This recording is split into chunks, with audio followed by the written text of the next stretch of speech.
नमस्कार दोस्तों। आपने बहुत बार श्रीमद् भगवत गीता पढ़ने का सोचा होगा, लेकिन या तो आधी अधूरी पढ़कर छोड़ दी होगी या फिर शुरू ही नहीं की होगी।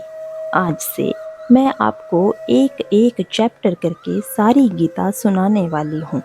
जिंदगी की सारी समस्याओं से आप टैकल कर सकेंगे अगर आपने मेरे साथ श्रीमद् गीता जी को समझ लिया। आइए शुरू करते हैं। बात शुरू होती है धृतराष्ट्र से, जो कि राजा हैं और अंधे भी हैं। इनके साथ संजय, जो कि इनके साथ हमेशा रहते हैं और इन्हें सारी जानकारी देते हैं।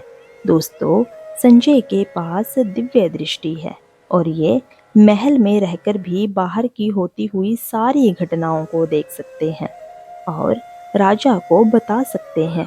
धृतराष्ट्र बोलते हैं, हे संजय, धर्म भूमि कुरुक्षेत्र में एकत्रित युद्ध की इच्छा वाले मेरे और पांडु पुत्रों ने क्या किया? अब संजय उत्तर देते हुए कहते हैं, राजन, दुर्योधन पांडवों की सेना को देख रहे हैं और द्रोणाचार्य के पास जाकर कुछ ऐसा बोल रहे हैं, हे आचार्य, आपके ही बुद्धिमान शिष्य द्रुपद पुत्र धृषद्रुम द्वारा व्यूहाकार खड़ी हुई पांडु पुत्रों की इस भारी सेना को देखिए। दोस्तों, दुर्योधन राजा धृतराष्ट्र के बड़े पुत्र थे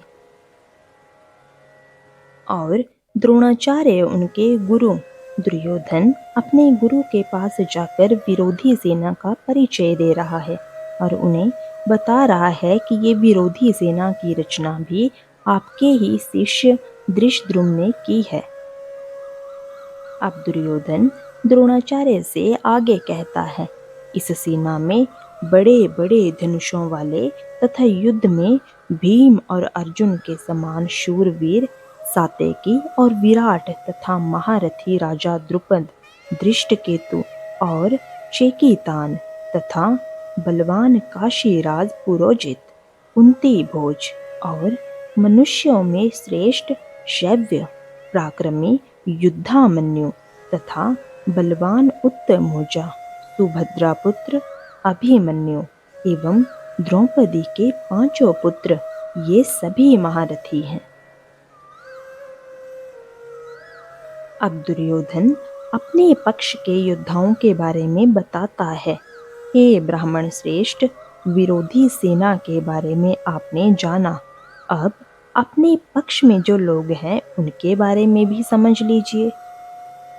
आपकी जानकारी के लिए मेरी सेना के जो जो सेनापति हैं उनको बतलाता हूँ।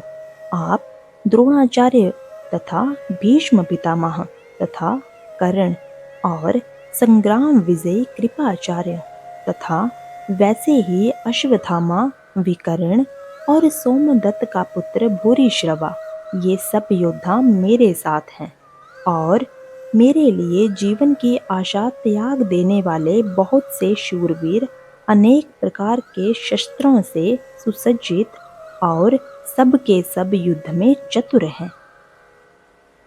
भीष्म पितामह द्वारा रक्षित हमारी वह सेना सब प्रकार से अजेय है और भीम द्वारा रक्षित इन लोगों की यह सेना जीतने में सुगम है। इसीलिए सब मोर्चों पर अपनी अपनी जगह स्थित रहते हुए आप लोग सभी निस्संदेह भीष्म पितामह की ही सब ओर से रक्षा करें। अब कौरवों में वृद्ध प्रतापी पितामह भीष्म ने दुर्योधन के हृदय में खुशी उत्पन्न करते हुए उच्च स्वर से सिंह की दहाड़ के समान गरज कर शंख बजाया। इसके बाद शंख और नगाड़े तथा ढोल, मृदंग और नरसिंगे एक ही साथ बज उठे।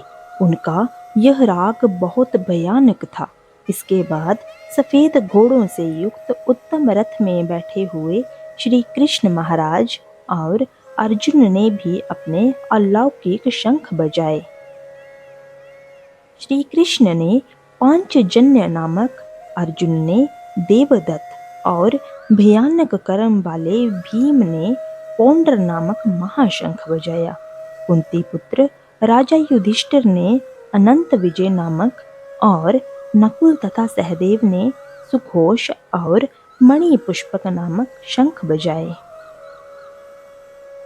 श्रेष्ठ धनुष वाले काशीराज और महारथी शिखंडी एवं दृशद्रुम तथा राजा विराट और अजय सात्यकी राजा द्रुपद एवं द्रौपदी के 5 पुत्र तथा बड़ी भुजा वाले सुभद्रा पुत्र अभिमन्यु, इन सभी ने अलग अलग शंख बजाए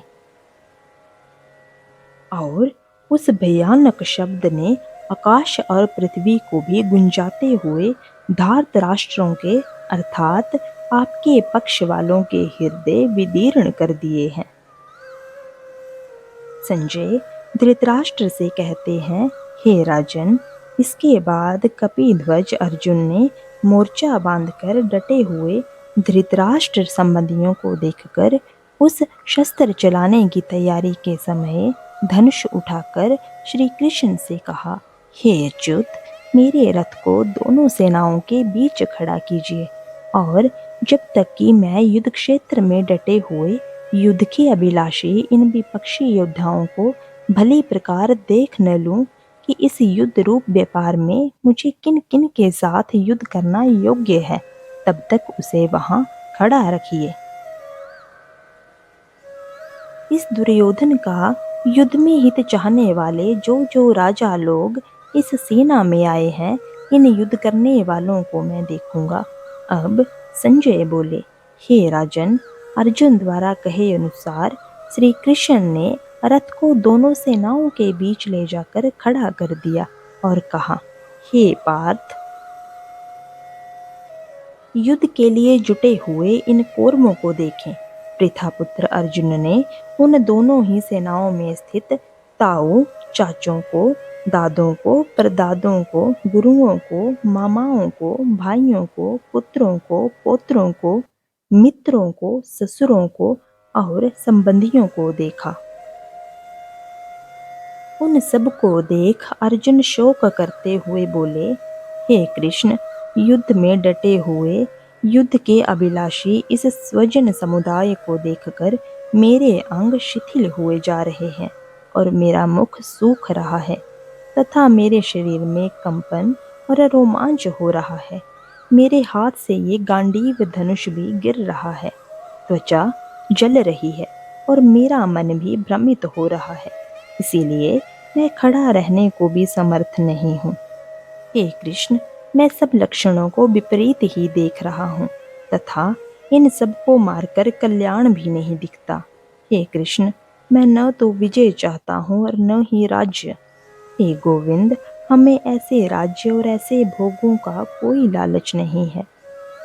हमें जिनके लिए राज्य, भोग, सुख अभीष्ट हैं, वे ही ये सब धन और जीवन की आशा को त्याग कर युद्ध में खड़े हैं। गुरुजन, ताऊ, चाचे, लड़के, दादे, मामे, ससुर, पौत्र, साले और सभी सगे संबंधी लोग यही हैं। मैं तीनों लोकों के राज्य के लिए भी इन सब को नहीं मारना चाहता, फिर पृथ्वी के लिए तो कहना ही क्या। हे कृष्ण, धृतराष्ट्र के इन पुत्रों को मारकर हमें सिर्फ पाप ही लगेगा। कुल के नाश से सनातन कुल धर्म नष्ट हो जाते हैं और धर्म का नाश हो जाने पर संपूर्ण कुल में पाप और भी फैल जाता है।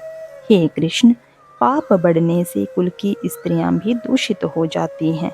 स्त्रियों के दूषित हो जाने पर वर्ण संकर उत्पन्न होता है। वर्ण संकर कुल को नरक में ले जाने के लिए ही होता है। लुप्त हुई पिंड और जल की क्रिया वाले अर्थात श्राद्ध और तर्पण से वंचित इनके पितर लोग भी अधोगति को प्राप्त होते हैं। हे कृष्ण, जिनका कुल धर्म नष्ट हो जाता है वह मनुष्य नरक में वास करते हैं, ऐसा हम सुनते आए हैं। अगर इस समय धृतराष्ट्र का पुत्र रण में मुझे मार डाले तो मेरे लिए कल्याणकारी होगा। अब संजय बोले, इतना कहकर अर्जुन बाण सहित धनुष को त्याग कर रथ के पिछले भाग में बैठ गए।